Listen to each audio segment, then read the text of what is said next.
Ok. Olá, estamos de novo aqui nós no canal O que Rola na Geronto, um canal que discute as questões do envelhecimento. Hoje, de uma forma especial, recebendo uma pessoa especialíssima, né, que é alguém a quem eu admiro muito, é o professor Alexandre Kalash. Eu vou fazer toda a apresentação dele. Então, nós aqui no O que Rola na Geronto, estamos com vocês, agradecendo já de cara todos que estão divulgando, compartilhando, apoiando as nossas gravações, colocando lá o sininho, tá certo? E dando like. A gente quer agradecer muito porque esse canal tem ajudado a discutir as questões gerontológicas, as questões do envelhecimento. Estamos aqui, então, eu, Sérgio Pascoal, mas Marília Berzins, a Ieda Duarte e o Carlos Lima, hoje todos nós quatro reunidos para receber com uma ênfase enorme essa pessoa importantíssima para a gerontologia mundial, que é o professor Alexandre Kalash, que eu vou apresentar. É um médico gerontólogo, tá certo? Importante.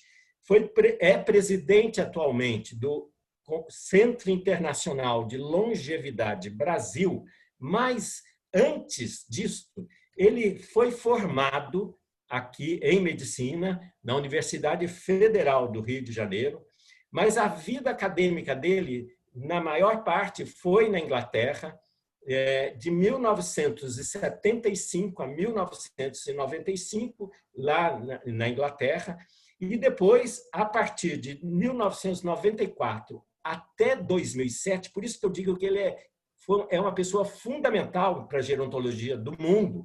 Ele foi diretor da Organização Mundial de Saúde, do Departamento de Envelhecimento e Saúde. Portanto, tudo que nesses anos foram construídos no mundo inteiro em relação às políticas para idosos, teve na saúde essa figura relevante que está aqui conosco, tá certo? Por 13 anos, ele dirigiu esse departamento de envelhecimento e saúde.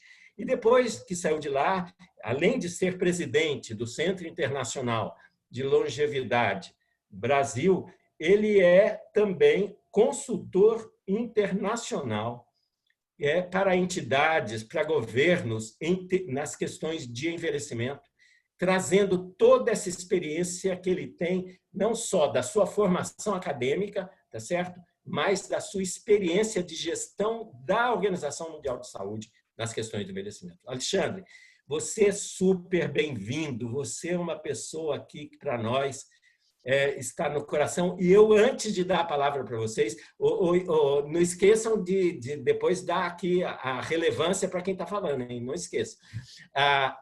Eu queria dizer uma coisa para o Kalash. Kalash, você é responsável por muito do que eu sei. Muito do que eu sei de geriatria e gerontologia. E eu vou lembrar uma coisa que nunca vou deixar de esquecer e, portanto, lembrar sempre. 1995, eu te conheci pessoalmente numa palestra no Congresso Nacional de Geriatria e Gerontologia em Belo Horizonte, onde você fez algo, falou algo que, para mim, foi fantástico, que foi a questão da capacidade funcional. Capacidade funcional, que é algo que é o grande paradigma hoje da saúde e da questão do envelhecimento. Capacidade funcional.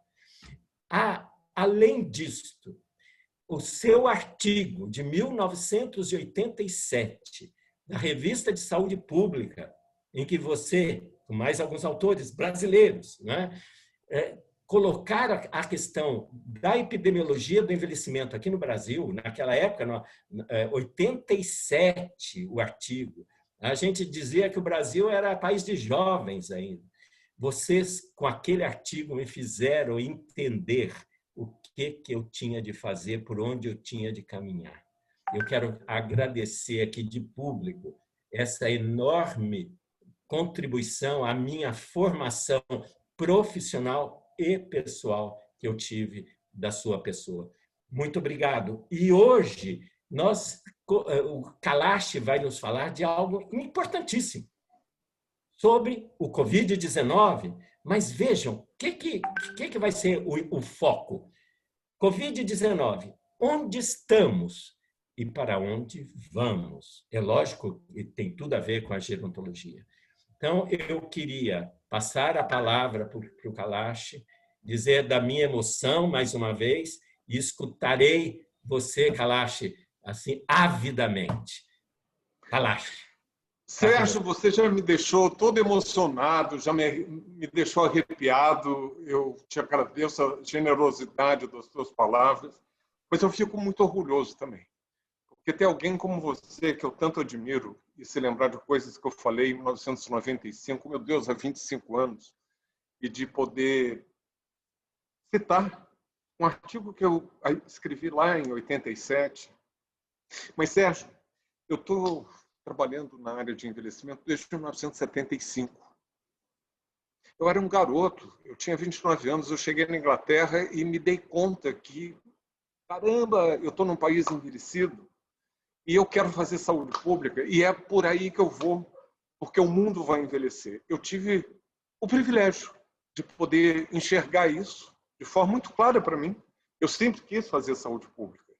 Mas depois que eu me vi num país envelhecido e percebi que as pessoas iam cada vez mais envelhecer, viver mais, e que as taxas de natalidade, que no Brasil ainda estavam começando a cair, quando eu cheguei lá na Inglaterra, ainda estava virtualmente 6 por mulher, mas que ia ter uma queda muito rápida e ninguém acreditava. Eu falei, você não está vendo, vai acreditar? Mas vai acontecer.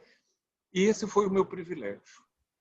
O privilégio de poder ter visto alguma coisa que nunca olhei para trás, fui quase que assassinado por colegas de turma, por gente que não entendia, pirou.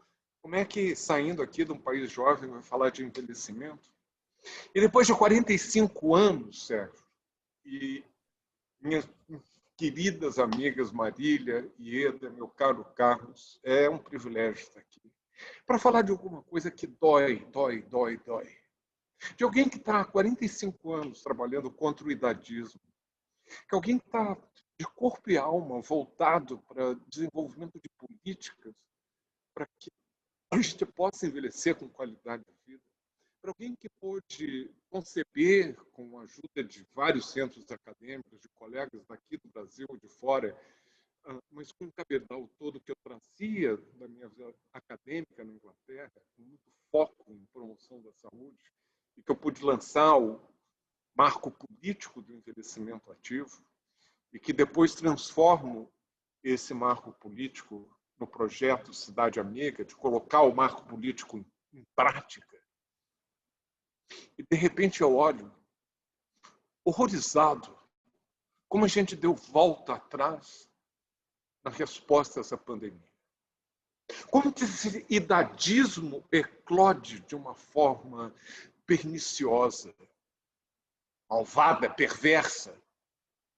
Como nos desvalorizam a nós, eu não quero mais ser apresentado como ex-diretor, como PhD de não sei aonde. Eu quero que me vejam como velho. E com muito orgulho de ser-lo. O Cícero, lá atrás, há mais de 2000 anos, já dizia que o jovem tem à sua frente o desafio de poder ou não envelhecer. Nós já ultrapassamos esse desafio. Provamos que podemos envelhecer. Um grande privilégio, uma revolução da longevidade. Mas é uma revolução que é muito boa para nós 5 aqui, mas que é perversa nesse país desigual. Num país que nos trata a nós. Deixa morrer. E daí? Já viveu. É um fardo, é um estorvo. Não somos, não. Porque em qualquer situação de crise, de emergência, e enquanto diretor da OMS, nós encomendamos 16 estudos das situações mais diversas de crises, de emergências, que iam desde tempestade de neve no Canadá, seca no Moçambique, de terremotos no Paquistão, na Turquia, no Peru, a guerra no Líbano, situações catastróficas de emergência sempre dos nós. somos entre os mais vulneráveis, junto com as criancinhas. Mas quando passa a crise, nós somos os mais resilientes. Nós somos aqueles que podem ver a luz no final do túnel. Somos nós que podemos abraçar, agasalhar, levar essa comunidade traumatizada adiante. Vai passar. Nós já passamos por poucas e boas. A minha geração, e você acabou de dizer, eu me formei na Federal de Medicina, aqui do Rio, em 1970. Eu fui a primeira turma a entrar depois do golpe. E fui a primeira a sair depois do AI-5. Dói. Dói que, de repente, a gente veja tudo isso voltando com força e a resposta ao coronavírus é uma demonstração desse niilismo, desse obscurantismo. Camus, através do seu personagem principal na Peste, deixa isso muito claro. O Torrier diz, pode parecer ridículo, mas só se pode vencer uma pandemia através da decência.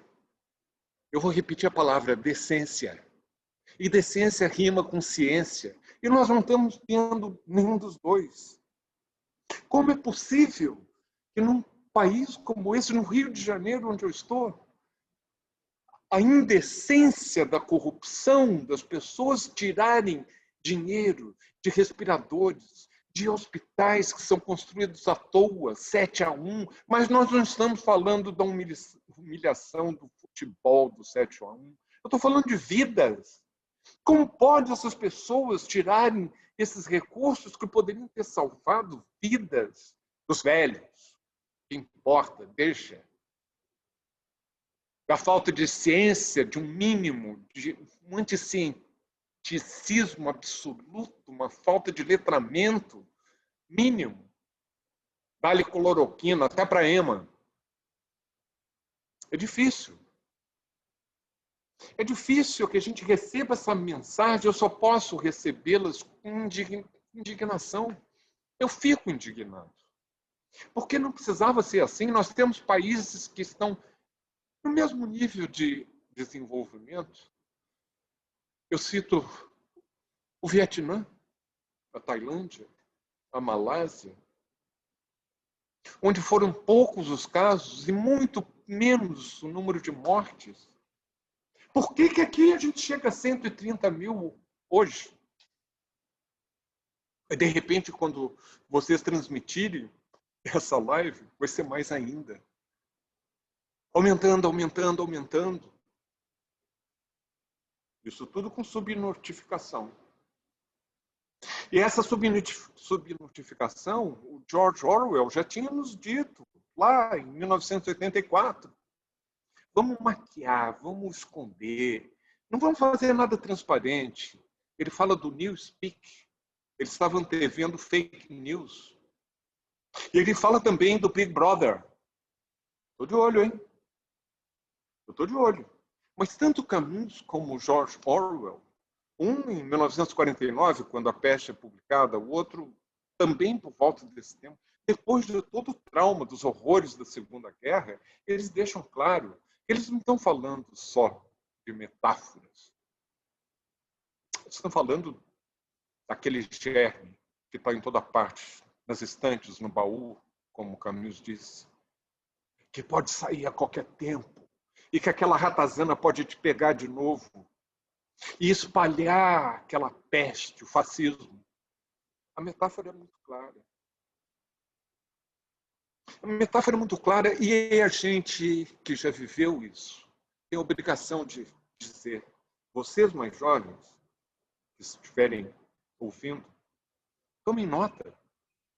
Porque se nós não pudermos falar, que dirá vocês que estão começando a vida, que ainda depende ainda de governos tão corruptos, tão anticientíficos, tão indecentes. É aí que nós estamos, no contexto desse idadismo gigantesco, de esconder os dados, de ser anticiência, de passar essa mensagem o tempo todo insidiosa para te humilhar, para te corroer a autoestima, num país de imensas desigualdades, em que 49 bilionários são criados desde que a pandemia começou. Como é que pode? Ainda tem gente fazendo tanto dinheiro? Não está em crise? Não, a crise é para os poucos. Não é pouco, não. A crise é para a maioria. Famílias devastadas, em que o luto não pode se manifestar, e que a finitude tem que ser com um caixão lacrado que até o coveiro sente. Um deles foi entrevistado há pouco tempo. Eu fico triste.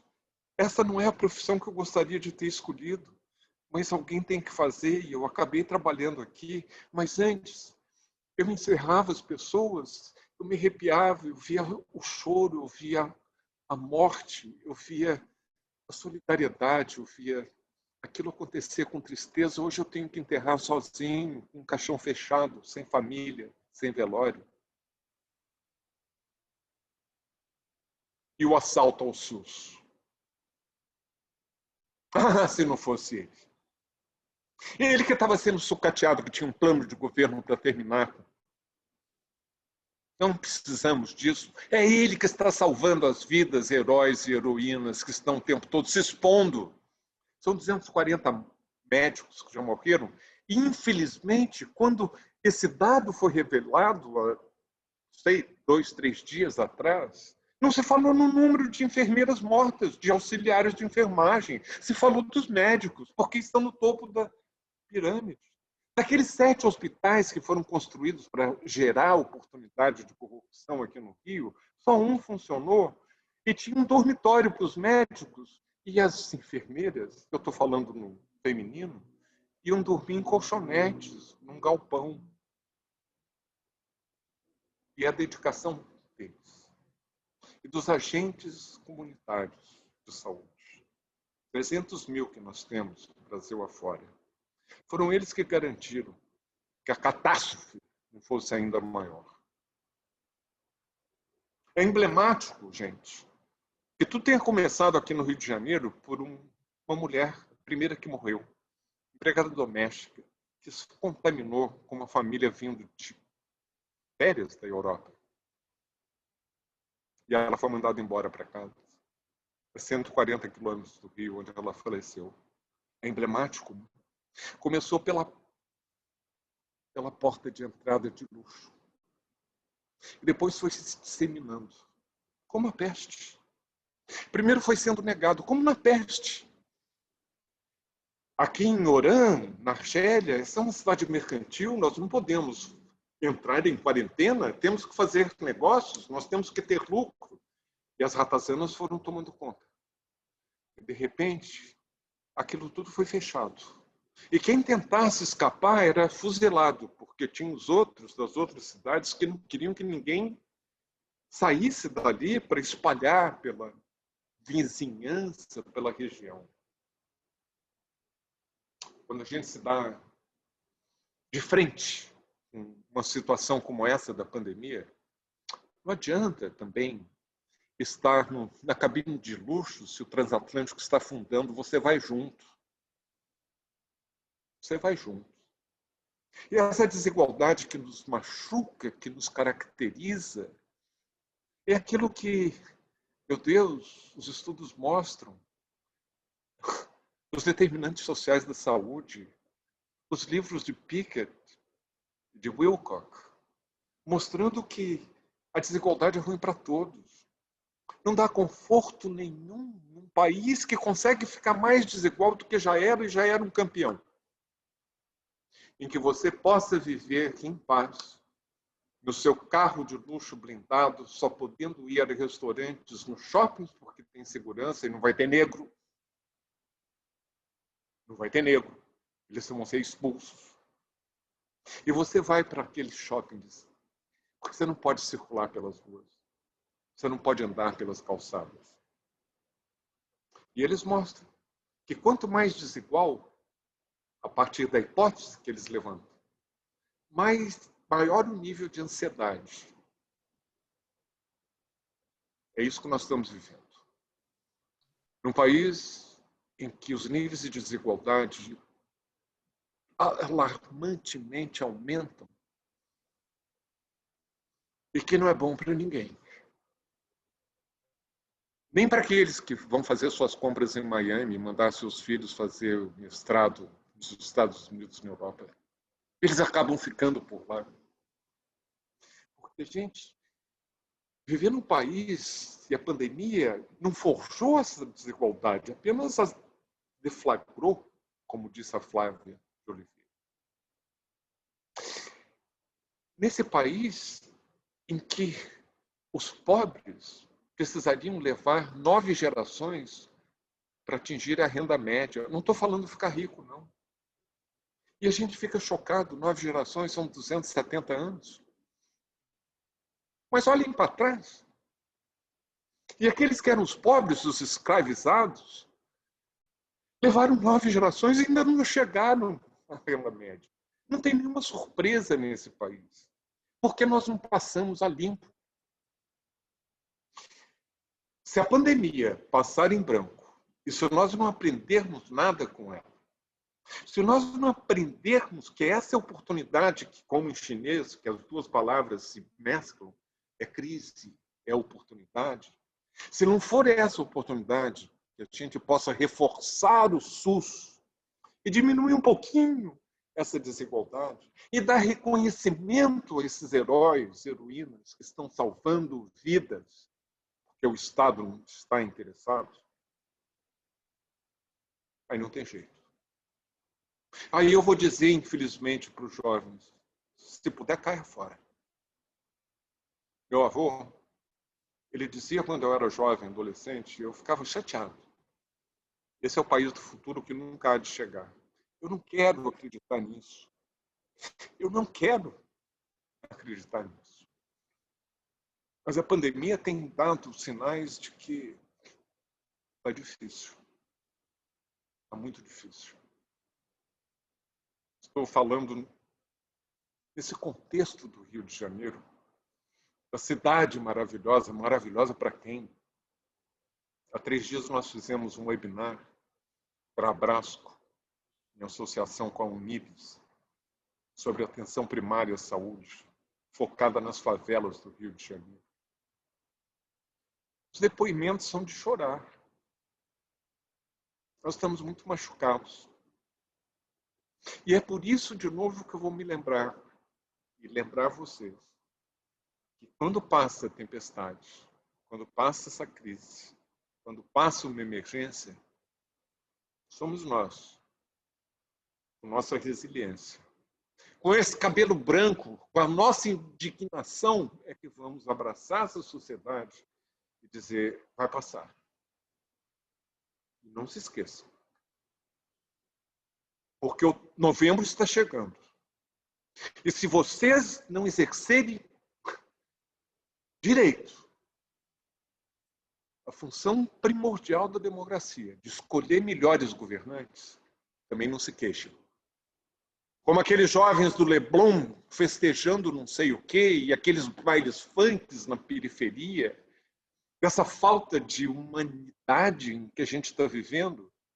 Eu já disse em entrevistas para esses jovens, tragam sim o coronavírus, infectem seus pais, seus avós, mas não venham chorar depois, não. Celebrem.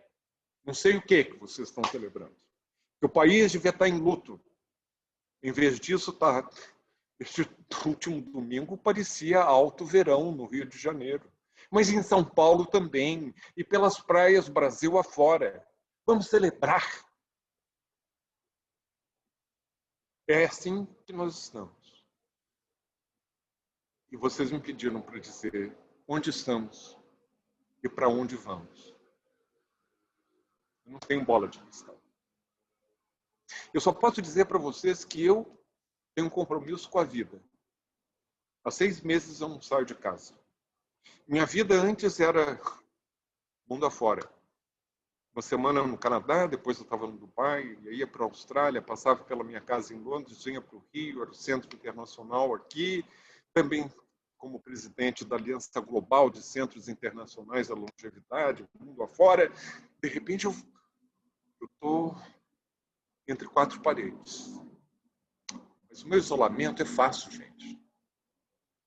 Com vista para o mar, é com a prateleira cheia, é com a internet que eu posso contar com ela, é com uma rede de gente que quer me ouvir, que me dá autoestima, que pode falar coisas elogiosas como o Sérgio falou de mim. Mas a maioria, não. A maioria vive em quatro paredes sem a prateleira cheia, esmagados. Talvez com um smartphone na mão e o pé no esgoto, porque 50% da população brasileira não tem esgoto sanitário, 33 milhões não tem água regular, abastecimento. Lave a mão, viu? Mas não tem água. Com sabão, mas não tem água. Como é que... Para que sabão? É nesse contexto que a gente está. Para onde a gente vai ser difícil. Porque até que tenha uma vacina que se prove com eficácia, segurança, produzida em número de bilhões, distribuída, e que cheio, aqui, eu vou continuar aqui. Vou continuar na trincheira. Eu não vou calar a boca. Mas sempre com aquela esperança de que o meu avô estava errado. De que há sim um futuro. Deixo vocês perguntarem. Kalash, queria agradecer também você estar aqui. É um enorme prazer ter você com a gente. E estou aqui emocionada com as suas palavras, né? E eu queria dizer o seguinte: você falou um pouco da sua história. Eu tenho uma história bem mais recente na gerontologia. Eu comecei a trabalhar com envelhecimento em 1997. Então, eu tenho só 23 anos que eu estou nessa estrada, né? E é interessante, porque lá eu tinha 37 anos, eu estava ainda longe de ser idoso, né? Mas uma das primeiras coisas que eu aprendi quando eu comecei a estudar e trabalhar com a questão do envelhecimento foi essa questão de você entender que o velho é o outro, né? O velho está sempre no outro. E isso faz... Por que eu estou dizendo isso? Porque isso faz com que a gente tenha uma sociedade que não pense na velhice, né? Porque a velhice é como se fosse algo que não diz respeito a mim, diz respeito só ao outro. Então, se diz respeito ao outro, é uma coisa que não nos interessa, principalmente para as pessoas mais jovens. E então, em cima disso, a gente acaba construindo uma sociedade que pensa só e unicamente na juventude como padrão de beleza, padrão de saúde, padrão de inclusão, não é? E aí chega agora esse momento que a gente está de uma pandemia. E o que a gente viu, né? Lá, principalmente no começo, né? Quando a gente teve um fluxo maior de pessoas indo para os hospitais, e aquela sensação da escolha de Sofia, né? Se eu tiver um respirador para duas pessoas, para quem vai ser esse respirador? E aí vocês devem lembrar disso, né? As falas que tinham de que assim o critério vai ser o critério etário, né? Então vai ser para quem é mais jovem em detrimento do idoso. Então isso para mim fica muito claro, né? Quando você usa esse critério da idade única, exclusivamente a questão etária, para definir uma coisa tão séria, fica claro o quanto não se valoriza, né, a velhice na nossa sociedade, o quanto a juventude por si só ela já garante um passe para que você seja aceito, enfim. Então, eu acredito que essa é a situação quando a gente pensa onde está e para onde vamos. Eu penso que a pandemia mostrou na nossa cara, né, onde a gente está, né? E eu digo para você, nesses 23 anos que eu tenho de caminhada, estudando e lutando por um espaço melhor para o envelhecimento, eu vejo que a gente teve alguns pontos que a gente caminhou, mas nesse sentido a gente ainda continua no mesmo lugar, né? A velhice ainda continua sendo alguma coisa relegada aí socialmente. Então, eu acredito que esse é onde a gente está. Aí o que eu quero te perguntar é o seguinte, quando a gente pensa para onde vamos, né, será que isso nos ensina alguma coisa? Será que isso que ficou, que era mais velado e ficou escancarado, será que isso nos leva a repensar, enquanto sociedade, um lugar mais digno para idosos, que a gente saia dessa questão etária? E a gente teve aqui há alguns dias, né, uma convidada que veio, a Ana Amélia, né, Camarano, que veio conversar com a gente e mostrando a importância da população idosa dentro das casas, enquanto provedor mesmo. Né? Quantas famílias estão dependendo, principalmente agora, em época de pandemia, que pessoas foram desempregadas. 20%. Então, e essas pessoas estão sobrevivendo com a renda dos idosos que convivem com eles. Né? Então, isso tudo mostra para a gente, né, que escancarou, né? Eu acho que escancarou, né? Que lugar que o velho tem ocupado na nossa sociedade. O que eu queria te perguntar é isso. Para onde vamos? Você acha que a gente muda isso enquanto sociedade? Você acha que existe uma Entendi, claro. possibilidade da gente ter uma sociedade mais justa em relação à velhice, que a gente acorde para isso e, de fato, pense de uma maneira diferente? Você falou várias coisas que são importantes fazer uma reflexão. Primeiro, você fala de que o velho é sempre o outro. Por isso, eu quero sempre me apresentar como velho, sem nenhum rodeio. Eu estou cansado de ver entrevistados, alguns mais velhos que eu, pneumologistas, infectologistas, economistas, especialistas, sanitaristas, todos. Mas eles falam da Covid como não tivesse nada a ver com eles. Começa de cima. Ei, presidente, o senhor tem 65 anos. O senhor não é um garotão garanhão. Essa é a primeira lição importante. A gente tem que ver dentro de si o idoso de amanhã. E nós temos que pensar que nós somos o idoso e assumir isso. Não há melhor forma de pensar nisso do que ler e reler de novo. Simone de Beauvoir, motocicleta. Simone de Beauvoir, a velhice.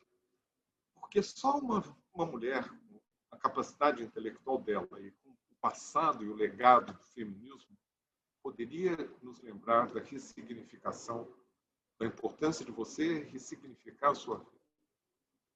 E é ali que eu aprendi. E eu não passo mais que 2 anos sem reler aquele livro. Foi o livro fundamental. E, aliás, o segundo grande livro sobre a velhice, o primeiro foi o Cícero, passaram-se 2000 anos para a gente ter o segundo. A gente aprende muita coisa, a gente aprende novos conceitos. Eu trabalhei muito em promoção da saúde, sempre trabalhando na área de envelhecimento, Sérgio, e por isso que a capacidade funcional passou a ser tão clara para mim, porque é isso que a gente quer, é que essa capacidade funcional possa ser oferecida ao maior número possível de pessoas e que as pessoas não, pelos determinantes sociais que impedem que você possa envelhecer bem, e que você, aos 55 anos, tem uma idade funcional do outro que tem 85. E aí eu me lembro, Carlos, você está falando de Escolha de Sofia e de um desenho que me chegou pelo WhatsApp. E era um jovem médico ligando para alguém manda-chuva. E agora, o que eu faço? Eu tenho um jovem aqui de 17 anos que está no respirador, que ele teve um acidente, mas acabou de chegar um velho aqui de 85 anos com Covid, mas ele é CEO de um banco. O que eu faço? Eu troco? São os valores. Isso faz a gente refletir. E aí, para a gente pensar, Carlos, como é que a gente vai sair? Eu estou em isolamento. Eu não estou em solidão. Eu estou isolado. Bem diferente de você experimentar solidão, que é aquilo que dói, machuca, que dá ansiedade. Pode ter um aspecto qualitativo e outro quantitativo, que não é suficiente. Seja pela qualidade, você pode até estar cercado de gente e estar só. Mas em inglês, a palavra solidão, ela tem duas traduções, tem duas palavras diferentes. Tem uma que é a que machuca, que dói, que é a solidão, que é loneliness. Tem outra que não existe em português, que é solitude. É um período em que você usa para se examinar por dentro, para ser introspectivo, pensar, refletir, para usar aquela experiência para crescimento e desenvolvimento seu pessoal. É a solitude. Você pode fazer isso se você for budista, se você for de meditar, de mindfulness, o que seja. Você pode se isolar, fazer um retiro, você pode ter correntes espirituais, religiosas. Você pode fazer isso simplesmente aproveitando que você está em isolamento para ser esse momento de você refletir como é que nós estamos. Quantas mais pessoas puderem fazer e usar essa oportunidade desse isolamento, que não foi pedido, foi repentino, súbito. Foi como se um asteroide tivesse caído em cima do planeta. Mas eu vejo tanta gente que, em vez de aproveitar essa oportunidade, está saindo para a festa, para a balada. Então, eu não sei como vai ser o futuro. Eu não tenho uma bola de cristal, Carlos, para saber. Eu só sei que o brasileiro não tem muito esse hábito. Talvez por isso em português nem exista a palavra solitude. Quando traduziram 100 anos de solidão, não foi 100 anos de loneliness, foi 100 anos de solitude. E quando teve uma ministra populista na Inglaterra, 3 anos atrás, que resolveu criar o Ministério da Solidão. Temos uma pandemia da solidão, tem muita gente só, então vamos criar um ministério, tem um ministro, funcionários públicos, tem toda uma hierarquia, orçamento, e no mesmo ano fecham-se 800 bibliotecas públicas. Ali sim, eu sei porque vivi lá e ainda vivo, os meus filhos moram lá. Ali sim, na biblioteca pública, é que a solidão é vencida. Onde você, como velho, vai porque não pode aquecer a sua casa no inverno, ou come ou a tem aquecida. Você que é mãe solteira, que leva seus filhos para encontrar seus pais, possa as crianças brincar e você ter com alguém conversar. Você que tem um problema de saúde mental e que quando entra na biblioteca pública, ninguém lhe pergunta o que o senhor está fazendo aqui, vai embora. Ali você vence a solidão. É o populismo. Só para dar um exemplo de fora. Exemplos daqui, nós estamos cheios. Kalash, eu corroboro com os colegas, com o que o Carlos falou. É um prazer enorme ter você aqui. É uma honra estar compartilhando esse momento com você. Eu estou muito feliz, pessoalmente muito feliz em ter você aqui conosco. É sempre muito, muito enriquecedor te ouvir falar. Mas o Carlos já tocou um pouquinho no ponto que eu queria tocar. Eu queria que você te explorar um pouquinho mais e queria ouvir a sua opinião sobre este momento específico que nós estamos vivenciando agora. Então, você chegou a citar da subnotificação. Concordo plenamente com você. A questão do subnotificar não nos mostra um quadro realmente real da situação. Também não acho que temos que comemorar nada. Então, quando as pessoas saem, ficam fazendo festa, comemorando, eu fico me perguntando, comemorando exatamente o quê? Com tantas pessoas morrendo, etc., estamos comemorando exatamente o quê? Né?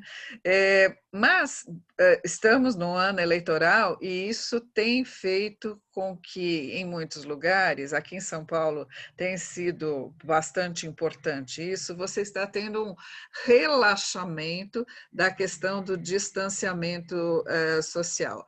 E aí, as pessoas, de um modo geral, não vou dizer todas as pessoas, mas uma parte importante das pessoas entendem essa questão do distanciamento como eu posso liberar porque meio já passou. Entendem assim. E com essa desinformação que a gente acaba tendo, isso acaba colaborando com esse tipo de situação. Então, assim, toda vez que eu converso ou que alguém me pergunta alguma coisa, eu sempre toco na questão de a questão do distanciamento é uma medida de proteção. Ninguém está te prendendo em casa, ainda bem que você tem uma casa para ficar, como você mesmo colocou. Né? O que se fala em relação a isso é justamente como uma proteção, porque as pessoas, quem quer te proteger, quer que você esteja vivo amanhã, se importa com você. Você é importante dentro desse contexto, dentro dessa sociedade. Eu queria que você comentasse um pouquinho como você está enxergando essa questão que ela tem um tom muito político, nessa questão do distanciamento e o impacto negativo que isso pode ter na compreensão de muita gente de um controle que não está de verdade acontecendo em relação a essa pandemia. O que você acha? De novo, a gente está falando de letramento científico e letramento da saúde. Uhum. O espantoso, Ieda, é que você tem pessoas que têm curso universitário, inclusive na área de saúde, que repetem essas besteiras. Não me causa espanto, dada a qualidade do nosso ensino público, que nunca foi boa, mas que está conseguindo ser muito pior. Você pega qualquer ranking internacional, eu não estou comparando com a Noruega, o Canadá, estou comparando com países comparáveis a nós. Nós estamos sempre na rabeira. Aliás, ensino, dada a qualidade do nosso ensino público, e isso se reflete em produtividade e competitividade. Você não consegue fazer um país sustentável, competitivo, se você tem o capital humano tão desleixado. E a maioria das crianças, dos adolescentes, dos jovens adultos, que nasceram nos últimos 25 anos, a gente sabe, as taxas de natalidade são muito maiores para as mães que têm menos de 8 anos de educação formal do que a que tem mais de 8 anos. E é um proxy, é um indicador socioeconômico. Não tem dinheiro para mandar filho para aula particular de inglês, aula de tênis e fazer mestrado em Miami. Então, esse material humano, esses jovens, passaram por um ensino público lamentável. Eu vou me lembrar de, quando eu era criança, um país massacrado por uma guerra, dizimado. Tinha 10% da renda per capita do Brasil, não tinha commodities, não tinha riqueza. E investiram em educação, educação, educação, educação, e hoje a gente compra o laptop, o carro, o smartphone da Coreia. E eles estão com uma renda per capita 3,5 vezes mais alta do que nós. São parte do clube dos países ricos. Então, estou falando isso porque vai se refletir no comportamento das pessoas. Eu não posso esperar, sobretudo de pessoas que precisam sair porque o emprego deles é precário. Moram numa favela. Tem que sair à luta. Mulheres, em particular, têm a questão de gênero muito importante, porque elas continuam tendo que, onde seja que elas morem, continuem cuidando dos filhos, cuidando do pai, do sogro, da sogra, do marido, chato, que ainda é capaz de feminicídio. Você vê como esses podres todos vão se levantando, né? Como a gente vai superpondo. Todos os ismos, o idadismo já falei, mas tem o racismo, e tem o sexismo, tem a homofobia, e você bota tudo isso junto, e as pessoas não estão sendo equipadas, porque a questão de direitos não está sendo discutida direito. Não vai ser da ministra que a gente vai aprender. E não vai ser de lá que a gente vai ter respeito por direito de ninguém, a começar pelo Conselho Nacional de Direitos das Pessoas Idosas, que sofreu uma intervenção no dia 27 de junho do ano passado, data que eu marquei porque me traumatizou, e desde aquele momento não tem diálogo nem com a sociedade civil, nem mesmo nos outros órgãos do governo, como era antes. Então, quando a gente pega essa situação, a gente fala assim, meu Deus, como é que vai ser para as pessoas entenderem que distanciamento é a pedra fundamental que nós temos hoje e a única para poder combater uma pandemia. O comportamento daqueles mais pobres, com nível educacional mais baixo, com trabalho precário e com fome, como o Betinho dizia, a fome tem pressa. Eu entendo. Mas que nós tenhamos colegas, enfermeiros, médicos, advogados, pessoas que deveriam saber de direito e que defendem, isso me deixa espantado.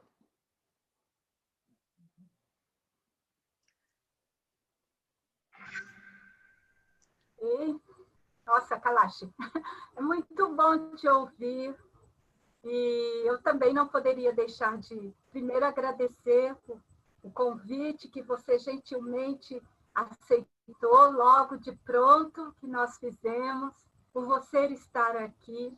Assim como o Sérgio iniciou, dizendo da importância que você tem e teve na formação, na vida dele, eu não te conhecia há tanto tempo atrás. A primeira vez que nós nos encontramos foi em 2001, em Bangkok, julho, na Tailândia. Estava junto com a professora Maria Lúcia Lebrão, representando a cidade de São Paulo, numa reunião promovida pela OMS, né?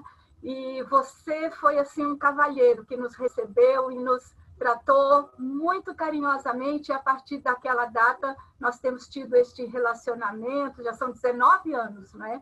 E muito bom ter você.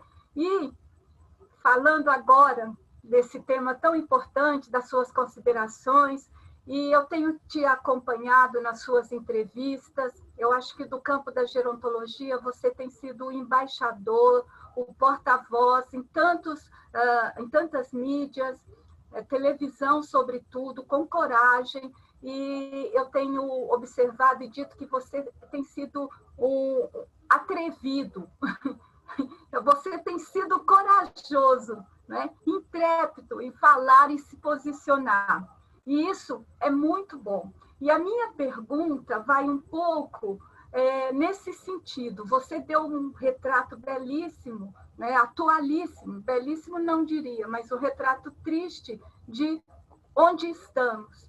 E eu queria puxar um pouquinho mais para onde vamos. Você tem se colocado como uma pessoa idosa, um velho, eu sou. Aliás, nós aqui não temos problema com isso, que a Ieda que já está para chegar lá, né? No ano que vem ela já corta a linha de chegada, Sérgio, Carlos, eu, somos pessoas idosas e nós temos assumido este compromisso. Não falar da velhice do outro, mas da nossa, porque quando começamos a estudar envelhecimento, a gente falava do outro, agora é do outro e da nossa, né? Então, eu queria pensar com você no segmento idoso, nessa parcela significativa de idosos que nós temos no Brasil, que aquela contagem já está dizendo que são 34 milhões de pessoas idosas, outros já dizem que são 30, mas vamos imaginar essa população de 60 anos e mais. Você aposta nos mais novos que estão chegando agora no segmento idoso, no sentido de assumir-nos como pessoas idosas e fazer a diferença que se faz necessária, inclusive para mudar o conceito de velhice, de nos reconhecermos como pessoas velhas, como sujeitos. Então, eu, particularmente, tenho pensado muito nisso, essa geração, né, 55, nasceu 55, 56, 57, 58, 60, que está chegando, que são os idosos mais novos.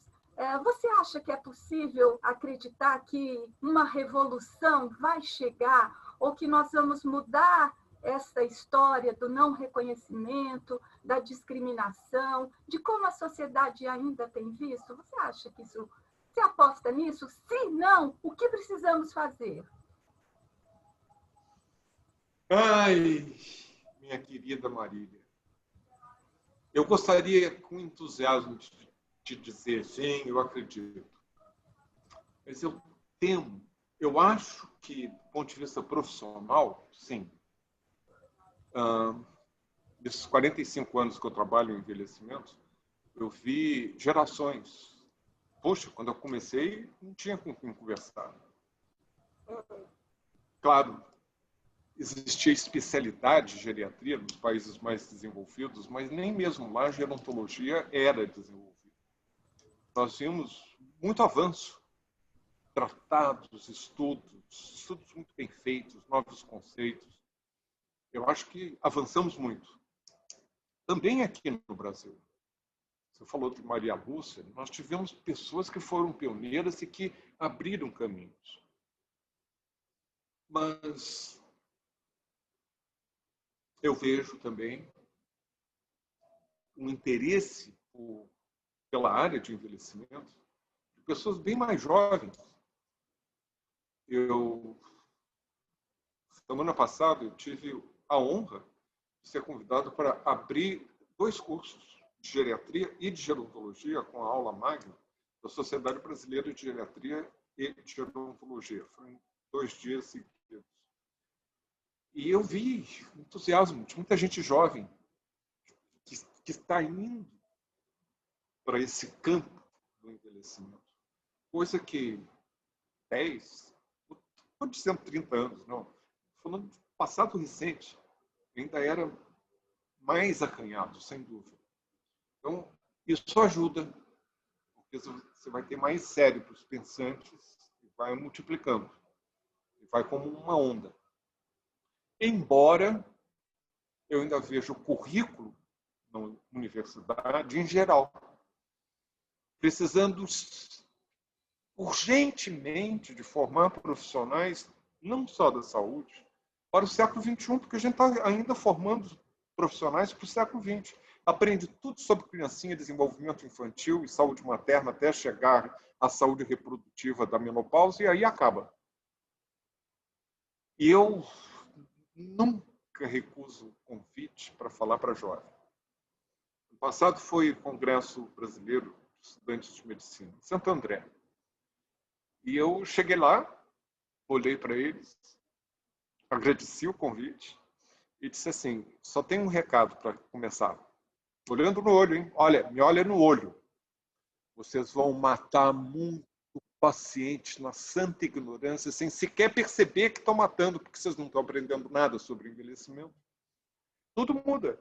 Vocês têm como parâmetro um jovem adulto, anatomia diferente, a fisiologia, a fisiopatologia, a farmacologia, a interação de medicamentos, tudo.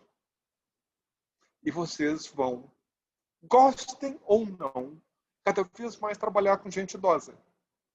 Porque se vocês trabalharem tantos anos quanto eu tenho de trabalho formado, quase 50 anos, isso era ainda no ano passado, esse ano eu completo 50, imaginem, se você se forma em 2025, você vai trabalhar até 2075, esse país vai estar muito envelhecido.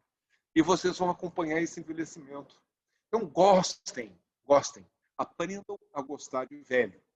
Porque é o futuro de vocês e é o futuro da profissão que vocês vão exercer. Isso vale para planejador urbano, para advogado, para arquiteto, para designer, para tudo. Mas na área da saúde é mais gritante, é mais óbvio. Não adianta, vai para gastroenterologia, cardiologia, neurologia, psiquiatria e os velhinhos vão atrás.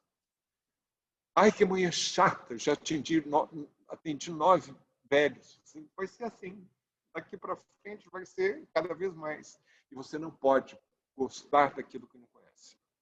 Se você rechaça e não aprende sobre envelhecimento, você vai rechaçar. Vai ser ruim para você e vai ser pior para os pacientes que você está tratando. Então, esse é o primeiro recado, eu acho, Marília. Está mudando. Eu acho que tem muito mais gente interessada. E acho que essa onda nova, eu vejo gente muito jovem ocupando agora cargos na sociedade, nas universidades, vejo os departamentos universitários com gente bem mais interessada, mas ainda vejo muito idadismo. Porque aqueles que têm realmente poder, eu fiz a conferência magna da Escola Paulista de Medicina, congresso, agora, mês atrás. Quem tem poder não são aqueles que têm interesse em envelhecimento. O envelhecimento ainda ocupa uma carruara pequenininha. Todo mundo querendo botar para fora. Depois você fez uma afirmação que me deixa intrigado. Somos 30, 31 ou 34? Isso tem importância? Tem. Mas nós não vamos saber, porque não vamos fazer um censo. Nós vamos passar os censos para comprar mais armamento. Deixa a boiada passar. Vamos assim no escuro, um tipo de ensaio da cegueira do Saramago, que você não consegue ver, então cada um fica cada vez mais a luta de faca, de foice no quarto escuro. É Saramago, é distópico, como foi em 1974. Sem dados, e eu estou falando aqui para convertidos, mas você que está me ouvindo do outro lado lá da tela, que eu não posso ver, sem dados, sem estudos, sem indicadores, você não vai adiante. E para a gente poder convencer mais pessoas de que esse é o futuro que a gente tem que perseguir, você tem que ter um observatório, você tem que ter um estudo sábio, você tem que ter formação universitária, seja onde ela for. Poucas são as universidades que têm departamentos. Eu comparo, gente, o Brasil com o Canadá. O Brasil hoje tem a metade da proporção de idosos que tem o Canadá. País que tem tudo em ordem, né? Emprego decente, tem comida, tem meio ambiente, saúde pública. Por isso que o Canadá matou muito menos de Covid do que os Estados Unidos, com aquela desigualdade brutal. E o Canadá, em qualquer universidade, eu conheço muito bem aquele país, sou a minha inspiração para a cidade amiga do idoso. Foi quem me deu, inclusive, os recursos para poder fazê-lo. Foi de onde veio a Louise Plouffe, que trabalhou comigo, com grande experiência em política de saúde do Canadá, e foi emprestada pelo governo canadense para trabalhar comigo em Genebra, lado a lado. O Canadá não tem nenhuma universidade que não tenha um centro de investigação potente sobre envelhecimento. Quantos nós temos aqui? E aí uma novidade para vocês. Em 2050, o Brasil vai ser mais envelhecido que o Canadá. Um dos fatores é que eles recebem imigrantes. Isso rejuvenesce. O outro é que eles têm uma taxa de fecundidade mais alta do que a nossa. Nós cada vez menos jovens e envelhecendo rápido. Nesse contexto de desigualdade. Então, preparem-nos. Nós temos que nos preparar. E aí, Marília, eu não sei. Porque não é só dos profissionais que saibam mais, mas é poder abrir espaço na mídia, nas empresas, trabalho decente. Aí eu pego todas as dimensões da cidade amiga do idoso, que é a inclusão. A gente está falando de moradia, de transporte, de políticas públicas para comunicação, para informação, para cidadania. É uma questão de direitos. E eu vejo isso a nível social avançar muito pouco. Mas, talvez com uma massa crítica de profissionais como nós, talvez a gente possa influenciar mais pessoas. E tem outra coisa. Você me chamou de intérprete, de corajoso. Corajoso não, Maria. Eu tenho que ser mais, na minha velhice, aquilo que eu sempre fui, a minha essência própria. Eu não existo do vácuo. Eu sou produto de um curso de vida, de eventos que me antecederam na minha vida. E seria totalmente incoerente eu ter sido presidente de diretório, presidente da União Nacional de Estudantes de Medicina, lá nos anos do chumbo, e hoje me calar. Corajoso não, eu sou coerente. Obrigada. Relaxe. Olha, eu estou emocionado. Primeiro, vou dizer uma coisa, sábias palavras, tá certo?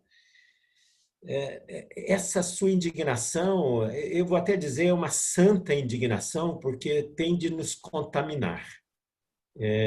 Eu também, há algum tempo atrás, a gente estava falando do Covid e eu de repente também fiquei super indignado aqui no nosso canal.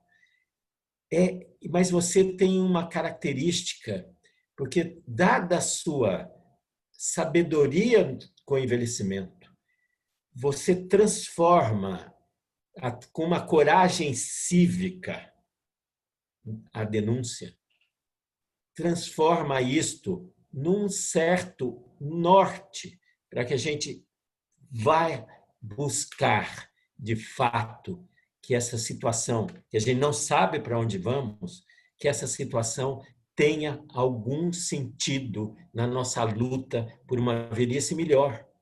Então, queria te agradecer, porque, olha, esse tempo que passamos aqui, para mim, foi de novo aprendizado, tá certo? E as suas palavras, eu acho que trazem para todos, começa por nós, vamos falar dos velhos, um alerta. Olha como estamos, temos de sair dessa situação, temos de sair desse buraco que estamos enfiados, temos de ter alguma solução. Mas é um alerta também para a sociedade, é um alerta para os políticos, é um alerta para os planejadores, de que essa velhice, se não for pensada e se for deixada dessa forma tão desigual nesse país, não levará a um futuro brilhante, a um futuro melhor. Essas suas sábias palavras de hoje nos deixam esse grande alerta que eu queria enfatizar para todos que inclusive nos seguem no canal que rola no Jerônimo. E antes de terminar, eu queria, né, perguntar para todos, Marília, Ieda, Carlos, e depois também para você, Kalash, se tem alguma palavra final que querem dar antes de eu fazer a finalização dessa nossa brilhante gravação. Não, eu acho que eu queria deixar para o Kalash fazer o encerramento. Seria bem interessante ele fazer o encerramento desse dia, que foi um dia realmente muito glorioso para a gente, glorioso para o canal e para quem nos ouve.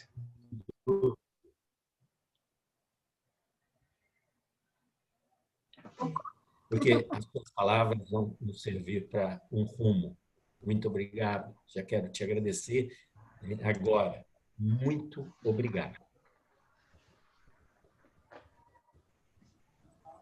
Tive sorte, tive o privilégio de poder ter enxergado o envelhecimento quando eu era muito novo. Eu tinha 29 anos. E o meu primeiro estudo, foi minha tese de mestrado, foi quais são os determinantes de que, se você for geriatra, você tenha qualidade na sua profissão, que você tenha satisfação de trabalho. O alerta veio porque, logo depois que eu cheguei na Inglaterra, eu li uma nota de rodapé que mudou minha vida, no Lancet. Notinha de rodapé.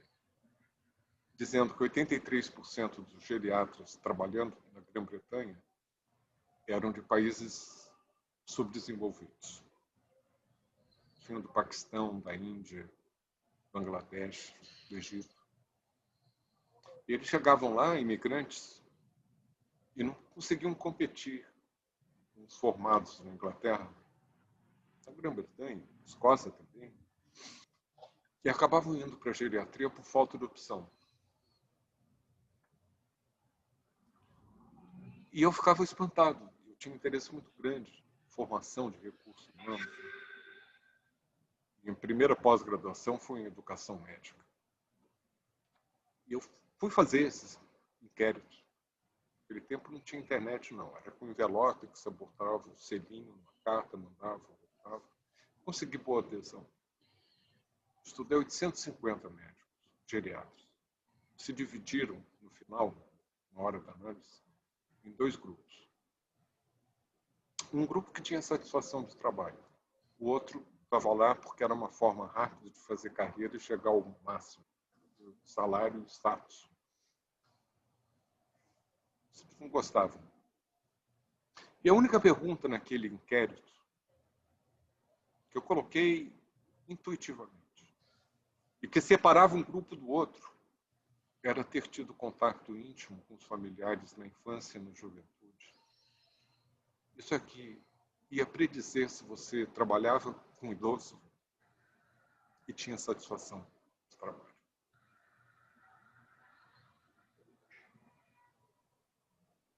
Fiz outros estudos também relacionados e a conclusão era sempre essa. Aí eu olhei para trás. Falei assim, sou eu. Eu nasci numa família muito grande, aí de São Paulo, parte toda de mãe. Minha avó tinha 13 irmãos, meu avô tinha 17, era de Campinas. Minha mãe nasceu em Ribeirão Preto. São Paulo, para mim, é o estado natal. Eu fui muito mimado por elas. Por elas, eu falo elas. Porque só tinha uma opção. Voltou à moda agora, para dar mais. Mas naquela época, menino brincava com menino, menina brincava com menina. Não podia usar rosa, menina também podia usar rosa. E eu achava chato ficar jogando bolinha de gude. Não tinha nem internet. E eu ficava no pé das velhas, ouvindo história. Eu adorava. Sempre gostei. Sempre fui muito mimado pelos velhos. Eu gostava deles. E quando eu tinha 15 anos, minha avó ficou viúva e veio morar conosco. E com câncer terminal. Minha mãe me chamou e disse, meu filho, mamãe está com câncer. Vai precisar de cuidado. Você vai ser o médico da família, não é? Eu sabia que eu ia ser o médico da família, porque eu tinha toda a liberdade, desde que eu era pequenininho, de ser o que eu quisesse, desde que fosse médico. Eu falei, então você vai me ajudar a cuidar dela, né? Claro. Eu cuidei. 3 anos. Então são essas as reflexões no final. De ter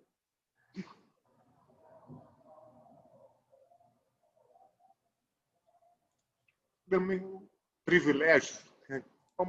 Uma mãe centenária.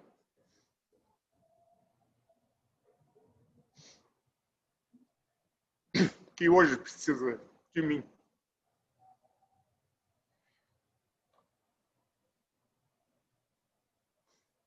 Para eu cuidar.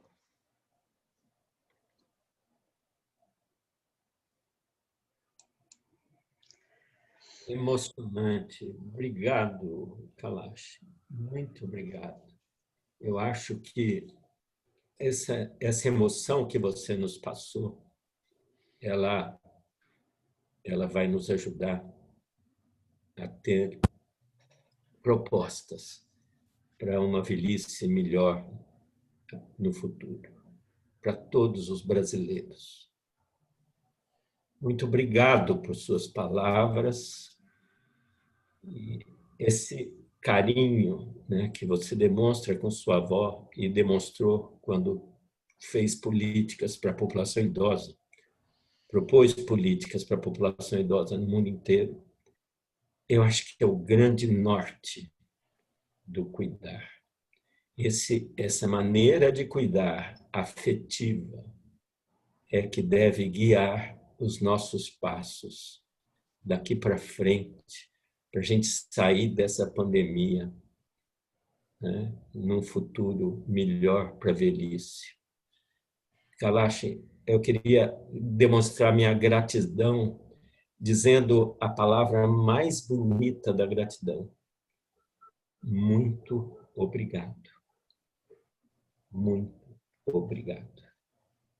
E para todos que nos ouviram, né, eu queria pedir, ajudem a divulgar essas sábias palavras que todos nós hoje encontramos aqui. Então, quem segue o canal, o que rola na Jerônimo, né?